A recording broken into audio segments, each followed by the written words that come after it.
Jeanne était assise à l'aéroport, les larmes aux yeux. Le vol était retardé. Son mariage était en péril. Soudain, une femme s'approcha. Ne te presse pas. Le destin décidera de tout. Ensuite, passe par l'entrée de service. À son arrivée, Jeanne écouta et resta figée sous le choc. Mais avant de continuer, indiquez-nous de quel pays vous venez et quel âge vous avez. Bonne écoute. Jeanne était assise près d'une grande fenêtre, serrant contre sa poitrine un petit bouquet. De modestes roses blanches pour la cérémonie du lendemain. Sur la vitre, les reflets des lettres du panneau défilaient lentement, retardés. Sur ses genoux, son téléphone affichait le chat, mariage. Les parents du fiancé, le fleuriste, le traiteur, sa meilleure amie et témoin, tous écrivaient des messages courts et efficaces, je rencontre les invités au parking, le gâteau sera livré à la maison familiale. Les sculptures de glace sont confirmées. Seul Romain, son fiancé, restait silencieux depuis le matin. Jeanne rentrait d'un voyage d'affaires, tout était calculé à la minute près, passer la nuit à l'hôtel pour se reposer, se rendre le matin au domaine, essayer sa robe, récupérer les alliances et simplement vivre jusqu'au lendemain sans un mot de plus. Le plan s'effondrait. Le vol était reporté pour la deuxième fois. Le café dans le gobelet en carton avait refroidi, son arôme rappelait le chocolat amer, et son âme était vide. Elle voulait appeler Romain et entendre sa voix calme. Ne t'inquiète pas, tout est sous contrôle. Mais il ne répondait pas, mademoiselle, quelque chose ne va pas? Une femme s'assit à côté d'elle, vêtue d'une jupe chatoyante et d'une veste en cuir usé. Une soixantaine d'années, le visage hâlé, un sourire éclatant, des yeux attentifs. Une fine chaîne autour du cou. Des mains noueuses, comme celles de quelqu'un qui travaille beaucoup. Le vol est retardé, dit Jeanne en souriant poliment, essuyant ses yeux avec un mouchoir. Mon mariage est demain. Un mariage, ce n'est pas un train, dit l'inconnu. Un train, on peut le rattraper, mais un mariage, s'il est vrai, attendra de lui-même. Sinon, mieux vaut ne pas le rattraper. Jeanne regarda la femme plus attentivement.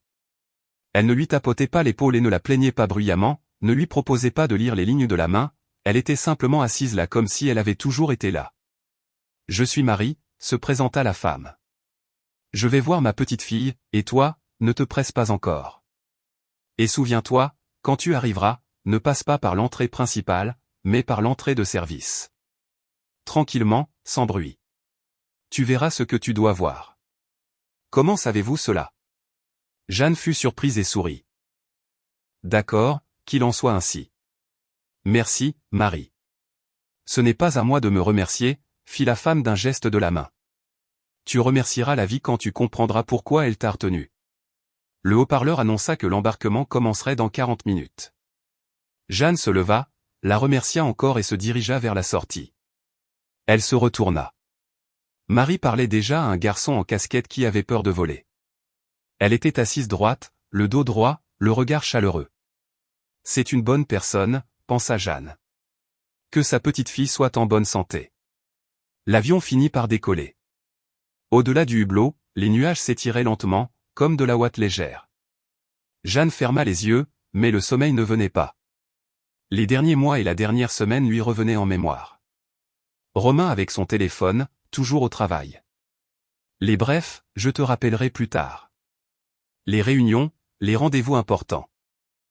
On réglera tout. Fais confiance, tout sera magnifique. Le mot « magnifique » fatiguait toujours Jeanne. Elle voulait que ce soit simple. Elle et Romain s'étaient rencontrés chez des amis communs. Grand, confiant, avec un sourire doux et le don d'écouter. Il la courtisait élégamment, ne la pressait pas, l'appelait « mon soleil » et savait faire des cadeaux sans raison. Jeanne n'avait jamais eu d'exigence particulière pour sa vie. Un déjeuner en famille le dimanche, un travail où elle pouvait se tenir droite, une tasse de thé chaud le soir. Elle avait décidé qu'avec un tel homme, tout irait bien. Pendant près d'un an, ils avaient préparé le mariage, choisi un vieux domaine près de la ville, s'étaient mis d'accord avec les familles, invité des amis. Il semblait que c'était ainsi que cela devait être. L'avion atterrit en douceur. Le soir tirait déjà vers l'obscurité. C'était cette fraîcheur bleue particulière, lorsque le jour s'apaise dans l'air. Jeanne appela un taxi et composa le numéro de Romain. L'abonné était injoignable. Encore une fois, le chat, mariage. Tout se passait comme prévu. Son amie Sophie lui envoya une photo. Regarde comme les guirlandes sont installées. Dommage que tu n'aies pas pu venir ce soir. Jeanne répondit, j'arrive bientôt. Et soudain, elle se souvint des mots de Marie.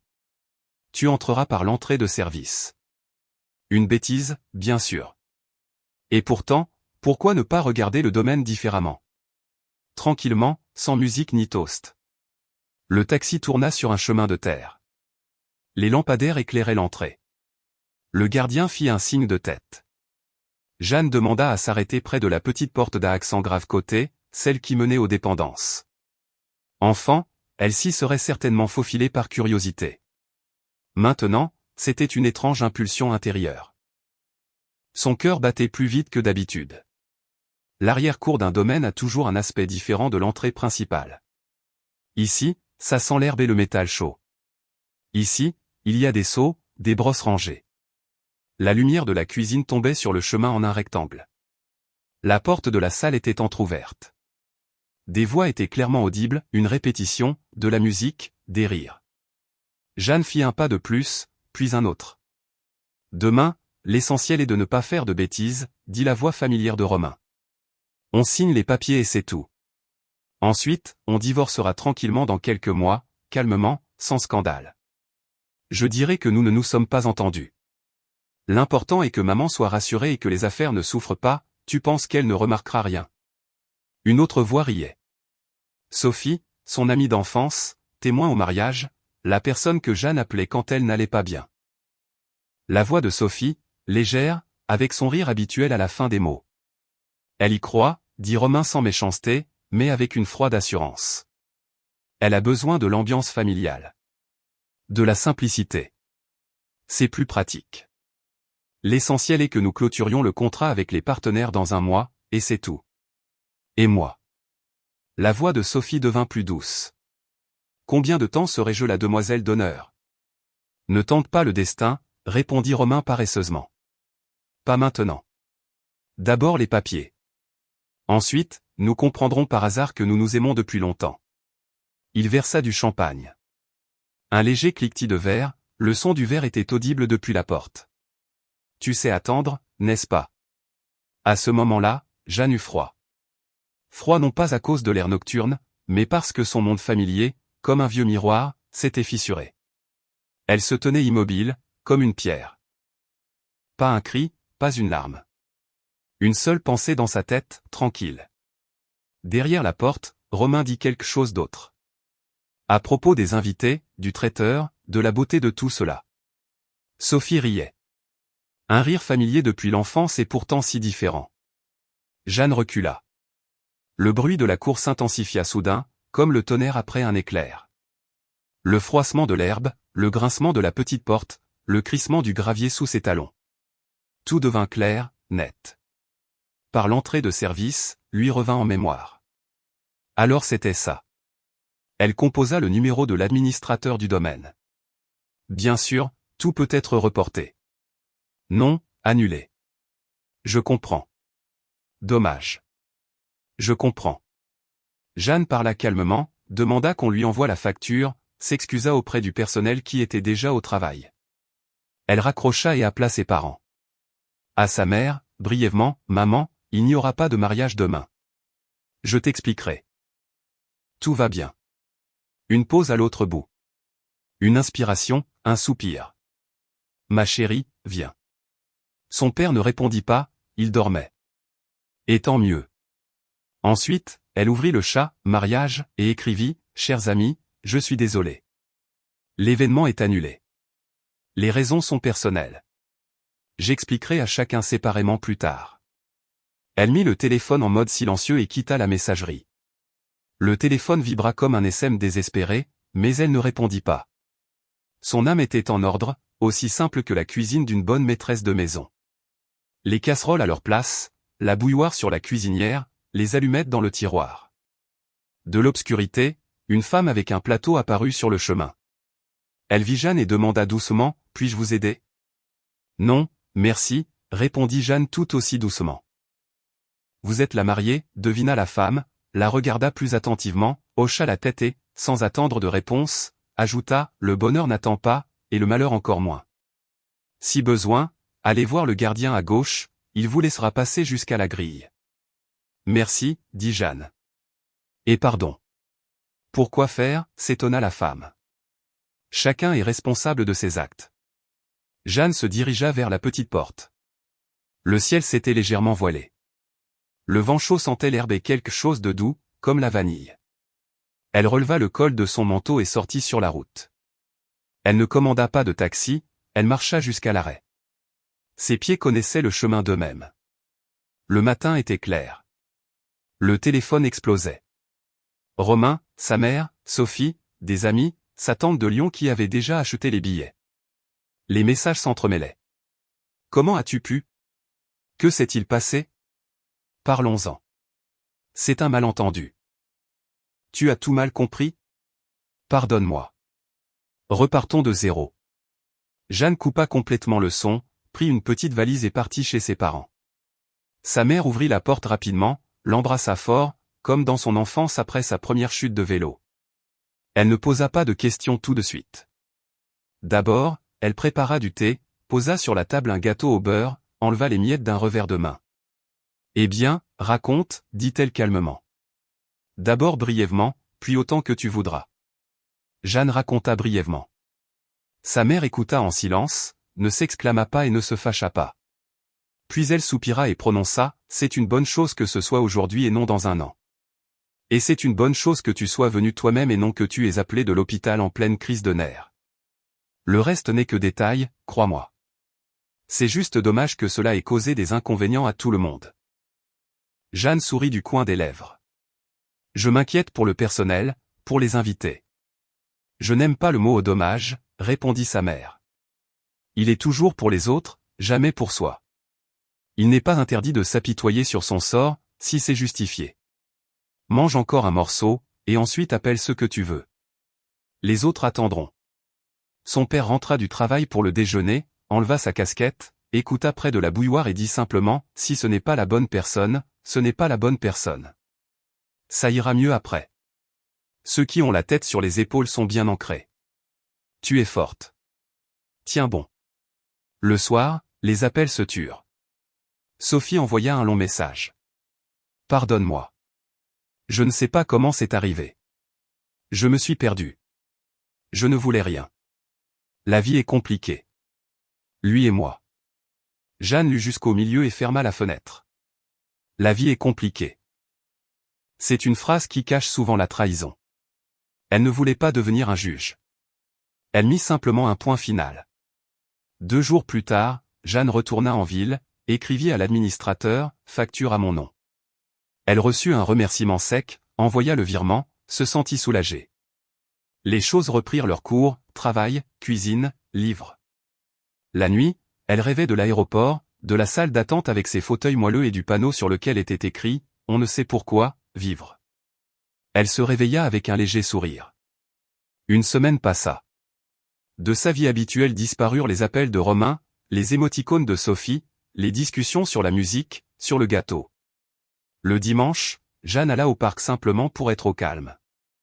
Sur un banc près de l'étang, un homme était assis avec un appareil photo, ni jeune ni vieux, avec un visage bienveillant et un regard attentif. Il photographiait l'eau, semblait-il. Jeanne s'assit un peu plus loin, sortit un carnet et, pour la première fois depuis longtemps, commença à écrire pour elle-même. Ne pas avoir honte de ce qu'elle n'avait pas fait, ne pas se justifier des décisions des autres, préserver le silence.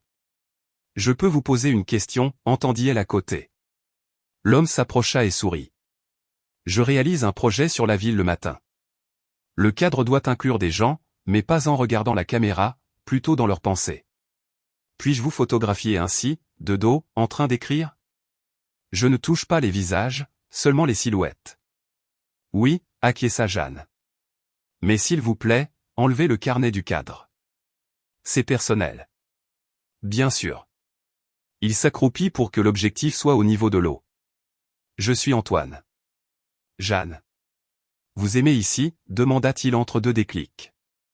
Oui, c'est calme ici, et les canards n'ont pas peur des gens.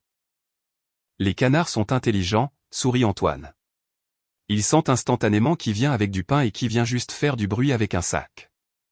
Ils parlèrent pendant environ 10 minutes, de rien et de tout. De la lumière du matin, des arbres, du fait que parfois une personne n'a pas besoin de musique, mais du bruissement des feuilles. Antoine écoutait sans interrompre. Jeanne répondait brièvement. Elle n'avait pas l'habitude que personne n'essaie de tirer des conclusions ou de donner des conseils. Il ne demanda pas pourquoi elle était triste. Seulement à la fin, en rangeant son appareil photo dans son sac, il dit « Si vous voulez voir les photos, je les expose parfois dans un petit café du coin, sans prétention, juste sur le mur.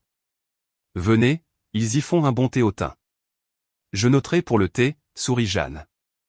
Ils se rencontrèrent encore une fois, par hasard devant ce même café. Puis ce ne fut plus un hasard.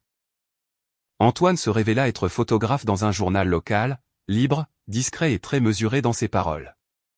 Il aimait les vieux films, connaissait le nom des oiseaux, n'avait pas peur de faire la vaisselle et savait se taire à ses côtés de manière à ce que le silence devienne chaleureux. Il ne questionna pas Jeanne sur son passé, seulement une fois il dit « Chacun a ses propres aéroports. L'important est de comprendre à temps dans quelle salle entrer. » Et quelle sortie, la principale ou celle de service, ajouta Jeanne. Souvent, Marie, la même femme de l'aéroport, était assise avec eux sur le banc. Il s'avéra que sa petite fille vivait dans le quartier. Ils se rencontrèrent par hasard devant la boulangerie. Jeanne acheta du pain, Marie du lait, et elles se reconnurent sans un mot. Marie sourit. « Eh bien, on remercie la vie ?»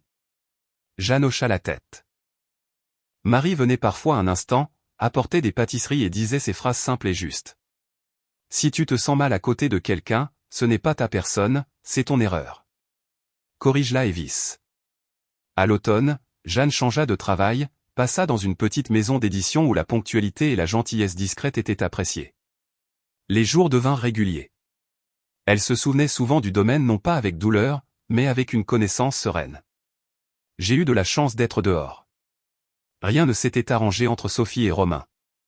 Jeanne l'apprit par des connaissances communes. Il ne tenait pas sur le « magnifique », mais simplement il n'avait plus la force. Au début de l'hiver, Jeanne sentit que la fatigue ne la quittait pas.